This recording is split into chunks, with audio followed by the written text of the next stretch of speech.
اس وظیفے کو نہیں آپ نے چھوڑنا اور یہ پابندی کرنی ہے، کریں گے انشاءاللہ تعالی۔ اور تیسرا وظیفہ ہے درود پاک۔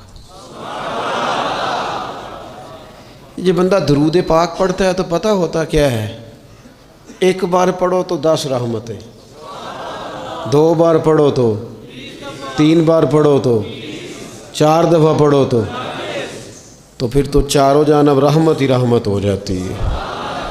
درود پاک کو کبھی نہ چھوڑو اپنی زندگی میں۔ آج آپ اپنے آپ سے عہد کریں، کوئی رات ایسی نہ گزرے کہ درود پاک پڑھے بغیر ہمیں نیند آ جائے۔ یہ ذہن بنائے، یہ 2 وظیفے اور تیسرا درود پاک۔ چوتھی بات آپ کی خدمت میں یہ عرض کرنی ہے کہ رمضان شریف آ گیا ہے۔ رمضان شریف کا قرآن پاک سے اس لیے گہرا تعلق ہے کہ شہر رمضان الذی انزل فیہ القرآن، رمضان کا وہ مہینہ، آپ نے وہاں خیمہ لگایا، کچھ دن وہاں قیام کرنا تھا، آپ کا وہاں خیمہ تھا، وہاں آ کے کبوتر بیٹھنے لگے، ایک کبوتری نے انڈے بھی دے دیے، وہاں گھونسلہ بن گیا۔ اب آپ جب وہاں سے ہجرت کرنے لگے نا، آگے بڑھنے لگے، تو دل میں خیال آیا کہ خیمے اکھاڑتے ہیں چلتے ہیں۔ جب وہ خیمے اکھاڑنے لگے تو دیکھا اوپر تو گھونسلہ بنا ہے، اس میں تو کبوتر رہتے ہیں، ان کے بچے بھی ہیں۔ حضرت سعد بن ابی وقاص نے 2 فوجیوں کے ذمے لگایا، فرمایا یہاں تم پہرے دار بن کے کھڑے ہو جاؤ، یہ خیمہ اکھاڑا نہیں جائے گا، اس کو یہیں لگا رہنے دیں گے تاکہ یہ کبوتر جو ہیں انہیں تکلیف نہ ہو۔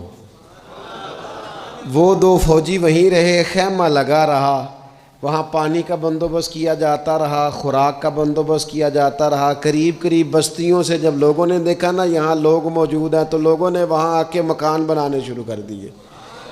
وہ ایک پرندے کے گھونسلے کی حفاظت کے لیے کچھ دیر 2 سپاہی رکے تھے، اللہ نے وہاں پورا شہر آباد فرما دیا ہے۔ تو آپ ایک گھونسلے کی حفاظت شروع کریں، انشاءاللہ شہر آباد ہو جائیں گے۔ لیکن ہم گھونسلوں کی حفاظت کرنے کو بھی تیار۔ اب چوتھی بات آپ کی خدمت میں عرض کرنی ہے، ایک ضروری کام بڑی توجہ کے ساتھ آپ نے سمجھنا ہے، تھوڑا سا اس کے پس منظر کو سمجھ لیں۔ جو آیہ کریمہ میں نے تلاوت کی ہے اس کا حصہ بھی اسی میں آئے گا۔ دنیا کا نظام نہ 2 طریقوں سے چلتا ہے، ایک ہے نظام اسباب اور ایک ہے نظام غیب۔ ایک نظام اسباب سے چلتا ہے کہ آگ جلاتی ہے، پانی ٹھنڈا کرتا ہے، انسان ماں باپ کے ملاپ سے پیدا ہوتا ہے۔ دنیا نظام اسباب سے چلتی ہے اور اسی ترتیب سے نظام آگے چل رہا ہے۔ اور ایک ہے نظام غیب، جب اللہ اپنی رحمت کا فیصلہ فرمائے تو ایک نظام وہ بھی ہے۔ وہ کیسے ہے؟ آگ جلاتی ہے، لیکن جب رب چاہے نا تو حضرت ابراہیم کے لیے ٹھنڈی ہو جاتی ہے۔ یہ کیا ہے؟ یہ نظام غیب ہے۔ نظام اسباب یہ ہے کہ ماں باپ کے ملاپ سے اولاد پیدا ہوتی ہے، اور اگر رب چاہے نا تو حضرت عیسیٰ علیہ السلام کو بغیر باپ کے بھی پیدا فرما دیتا ہے۔ ہم جو مسلمان ہیں نا، ہماری ساری کی ساری توجہ نظام اسباب پہ ہو گئی ہے۔ اسباب پورے جمع کرو، لیکن اپنے رب کی بارگاہ کی طرف رجوع بھی کرو۔ کئی دفعہ نا اسباب سارے بندے کے ہاتھ سے چھوٹ جاتے ہیں، پھر اسے ضرورت ہوتی ہے دست غیب کی، اللہ اس کی مدد کرے۔ جو آیہ کریمہ میں نے قرآن مجید کی پڑھی ہے اس میں اللہ کریم نے فرمایا یا ایھا الذین آمنوا توبوا الی اللہ توبۃ نصوحا، اے ایمان والو اپنے رب کی طرف رجوع کرو، اپنے رب کی بارگاہ میں توبہ کرو، پر توبہ سچی کرنا، رجوع الی اللہ کرو، اللہ کی طرف رجوع کرو۔ بعض اوقات سارے نظام ختم ہو جاتے ہیں، نظام اسباب، اس وقت ضرورت ہوتی ہے رجوع الی اللہ کی، کہ نظام غیب آئے۔ حضرت سارہ رضی اللہ تعالی عنہا جو جناب ابراہیم علیہ السلام کی اہلیہ ہیں، آپ ایک رستے سے گزر رہی تھیں حضرت ابراہیم علیہ السلام آپ کے ساتھ تھے، تو جس رستے آپ تشریف لے جا رہے تھے اس رستے میں بادشاہ بڑا ظالم تھا۔ وہ معاذ اللہ تعالیٰ ثم معاذ اللہ عورتوں کو گرفتار کر لیتا اور اپنی بدباطنی کا ثبوت دیتا۔ وہاں سے جناب سارہ گزریں، مسند امام احمد بن حنبل سے یہ حوالہ عرض کر رہا ہوں۔ حضرت سارہ کو اس نے گرفتار کر لیا۔ جب وہ جناب سارہ کی طرف بڑھنے لگا تو اب وہ جتنے اسباب تھے نا اس وقت کے وہ سارے اختیار کیے گئے، لیکن اس بادشاہ سے جان نہیں چھوٹی۔ جب وہ بڑھنے لگا تو جناب سارہ نے پھر رب کریم کی طرف رجوع کیا، مصلی پہ بیٹھ گئی، کہنے لگی مالک اب تو ہی کرم فرمانے والا ہے۔ آپ نے اس درد سے دعا فرمائی کہ وہ بادشاہ زمین پر بے ہوش ہو کے گرا اور تڑپنے لگا، قریب تھا کہ وہ مر جائے۔ تو حضرت سارہ پھر مصلی پہ بیٹھیں اور اپنے مالک کی بارگاہ میں عرض کرنے لگی مالک اگر یہ مر گیا تو مجھ پہ الزام آئے گا کہ میں نے مارا ہے، اسے مارنا بے ہوش ہی فرما۔ وہ بے ہوش ہو گیا، تھوڑی دیر کے بعد ہوش آیا تو پھر آپ کی طرف بڑھنے لگا، تو آپ نے پھر اللہ کی جانب رجوع کیا۔ جب دوبارہ رب کریم کی جانب رجوع کیا تو پھر وہ بے ہوش ہوا۔ کئی دفعہ وہ کوشش کرتا، لیکن آپ جب اپنے مالک کی بارگاہ میں ہاتھ اٹھاتی تو بے ہوش ہو کے گر پڑتا۔ بالآخر آپ سے معافی بھی مانگی، آپ کو آزاد بھی کیا۔ ایک وقت ایسا آتا ہے جب سارے اسباب جواب دے جاتے۔ ہم مسلمان ملک میں رہتے ہیں، کچھ باتیں بڑی خوب ہیں۔ میں نے دیکھا ہے کہ ڈاکٹر جب سمجھ آتا ہے نا کہ رپورٹس، ادویات، ٹیسٹ اب اس نتیجے پہ پہنچ گئے ہیں کہ شاید یہ مریض بچے گا نہ، تو چونکہ مسلمان ملک ہے تو میرے وطن کے ڈاکٹر ایک خوبصورت جملہ بولتے ہیں، مجھے بڑا پسند ہے۔ وہ یہ نہیں کہتے اب کچھ نہیں ہو سکتا، وہ کہتے ہیں آپ دعا کریں۔ کیا مطلب کہ اب رجوع اللہ کا وقت آ گیا ہے۔ ہمارے پاس جو شعور تھا، علم تھا، وہ ہم نے خرچ کر دیا۔ اب ٹائم ہے کہ رجوع اللہ کریں، آپ اللہ کی بارگاہ۔ یہ بڑا خوبصورت جملہ ہے، اچھی باتوں کا بھی تو ذکر کرنا چاہیے نا۔ یہ خوبصورت جملہ ہے کہ آپ دعا کریں۔ ایک وقت آتا ہے جب دعا کی ضرورت ہوتی ہے، دست غیب کی ضرورت ہوتی ہے۔ نبی پاک علیہ السلام 313 کو لے کے جب میدان میں آئے تھے تو ظاہری اسباب تو یہ تھے کہ 1000 سے مقابلہ کیسے ہوگا، تو پھر میرے کریم نے پتہ کیا کیا، حضور نے پھر رب کریم کی طرف رجوع فرمایا، اور پھر اللہ کی مدد فرشتوں کی صورت میں آئی۔ ایک خاتون تھی حضرت زنیرہ رضی اللہ تعالی عنہ، یہ صحابیہ ہیں، یہ مسلمان ہو گئیں۔ کفار نے انہیں مارا، تکلیف تھی، بڑی اذیت سے گزری، یہاں تک کہ ان کی بینائی چلی گئی۔ جب نظر آنا بند ہو گیا نا تو دور تھا مکے کا، کفار کی عورتوں نے معاذ اللہ تانا دیا کہ دیکھا نا لات و منات، یہ ان کے بتوں کے نام ہے، معاذ اللہ لات و منات تیری نظر لے گئے، اب تو کیا کرے گی؟ تو انہوں نے جب یہ تانا دیا تو جناب زنیرہ رضی اللہ تعالیٰ عنہ نا ایمان، عقیدہ، یقین، توکل، اللہ کی بارگاہ کی طرف رجوع، سارے حوصلے جمع کر کے کہنے لگی چپ کرو، اگر میرا رب چاہے گا تو اسی طرح میری آنکھیں واپس لوٹا دے گا، پورے توکل سے۔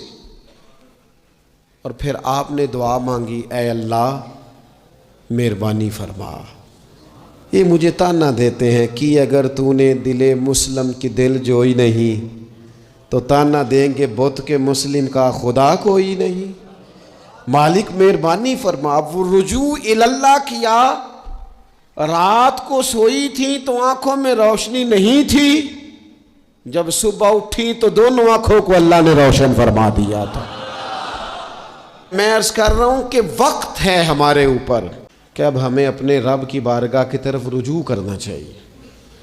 جب بندہ اللہ کی جانب رجوع کرتا ہے نا، نبی پاک علیہ السلام نے فرمایا جب تم استغفار کرتے ہو نا تو اللہ ہر مشکل سے نکلنے کے لیے تمہیں رستہ عطا فرماتا ہے۔ اور اللہ تمہیں وہاں سے رزق عطا کرتا ہے جہاں سے تمہارا کبھی گمان بھی نہیں گیا ہوتا۔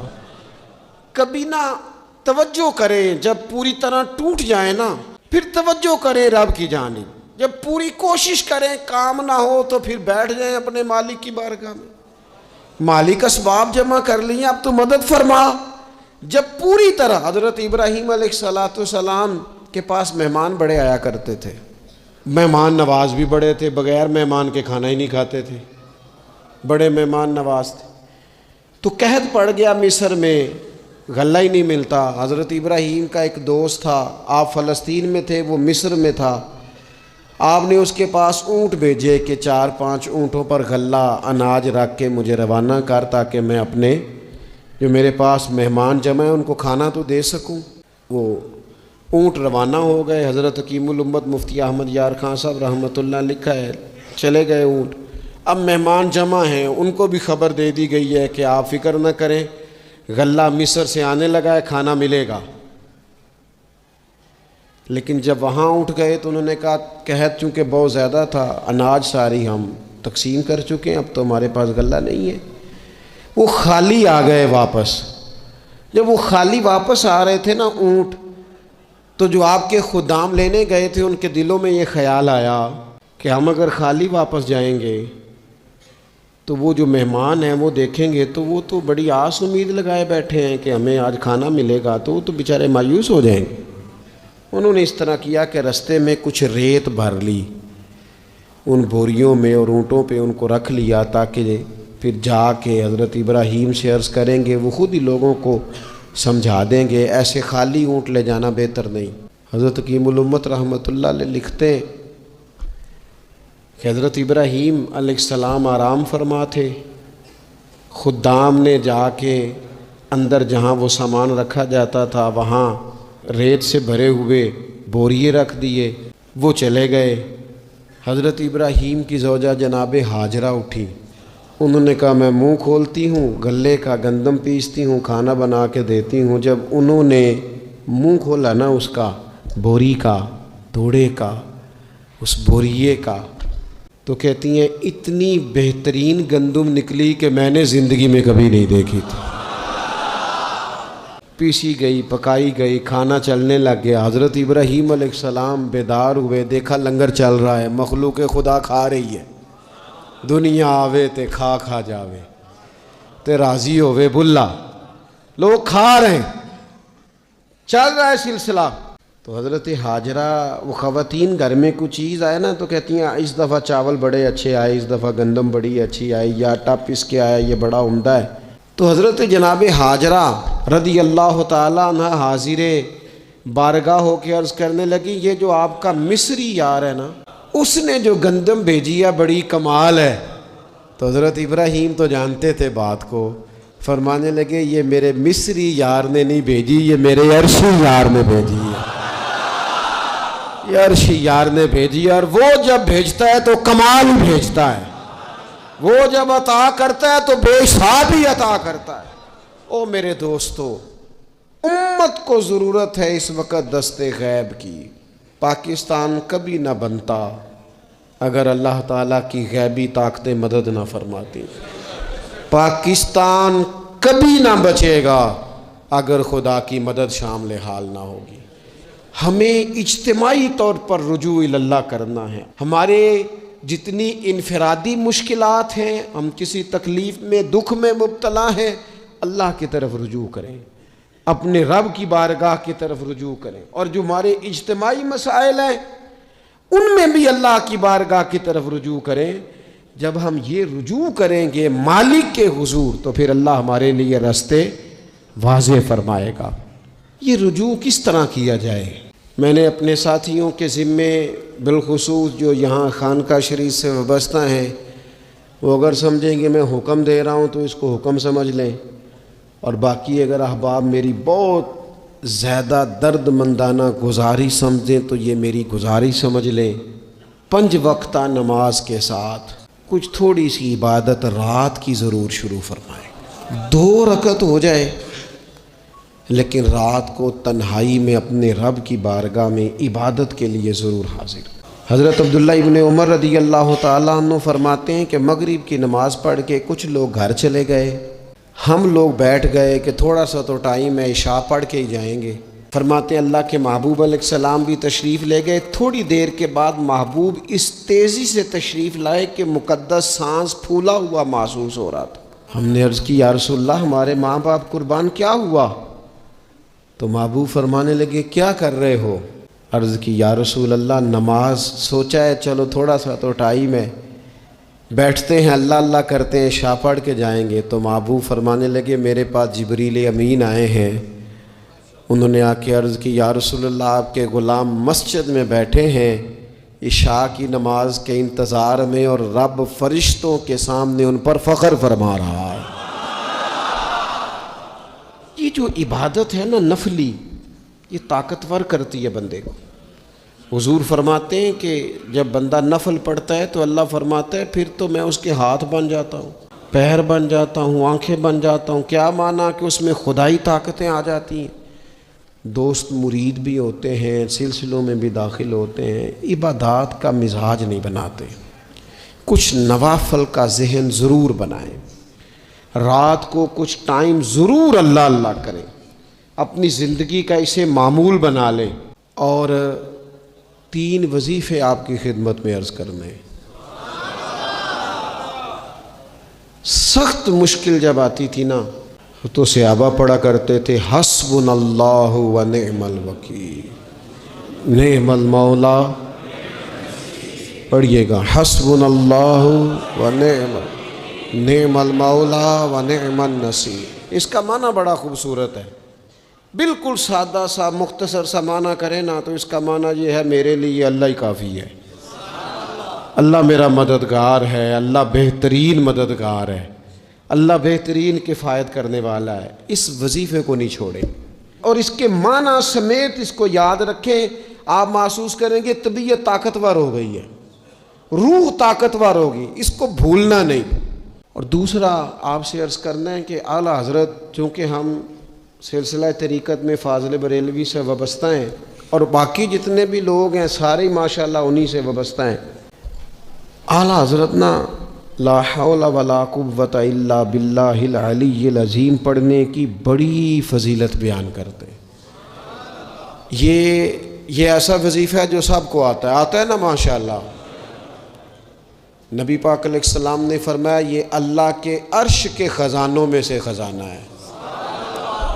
اعلیٰ حضرت فرماتے ہیں 99 دفعہ پڑھو لا حول ولا قوت الا باللہ العلی العظیم، فرمایا اللہ تعالیٰ تمہیں 99 بیماریوں سے شفا دے گا، اور اس میں سب سے چھوٹی بیماری ٹینشن کی بیماری ہے، سب سے چھوٹی بیماری غم کی بیماری ہے، چھوٹی، باقی بڑی بڑی ہوں گی۔ اس وظیفے کو نہیں آپ نے چھوڑنا اور یہ پابندی کرنی ہے، کریں گے انشاءاللہ تعالی۔ اور تیسرا وظیفہ ہے درود پاک۔ یہ بندہ درود پاک پڑھتا ہے تو پتہ ہوتا کیا ہے، ایک بار پڑھو تو 10 رحمتیں، 2 بار پڑھو تو 3 بار پڑھو تو 4 دفعہ پڑھو تو پھر تو چاروں جانب رحمت ہی رحمت ہو جاتی ہے۔ درود پاک کو کبھی نہ چھوڑو اپنی زندگی میں۔ آج آپ اپنے آپ سے عہد کریں کوئی رات ایسی نہ گزرے کہ درود پاک پڑھے بغیر ہمیں نیند آ جائے، یہ ذہن بنا۔ یہ 2 وظیفے اور تیسرا درود پاک۔ رمضان شریف کا قرآن پاک سے اس لیے گہرا تعلق ہے کہ شہر رمضان الذی انزل فیہ القرآن، رمضان کا وہ مہینہ ہے جس میں اللہ نے قرآن نازل فرمایا ہے۔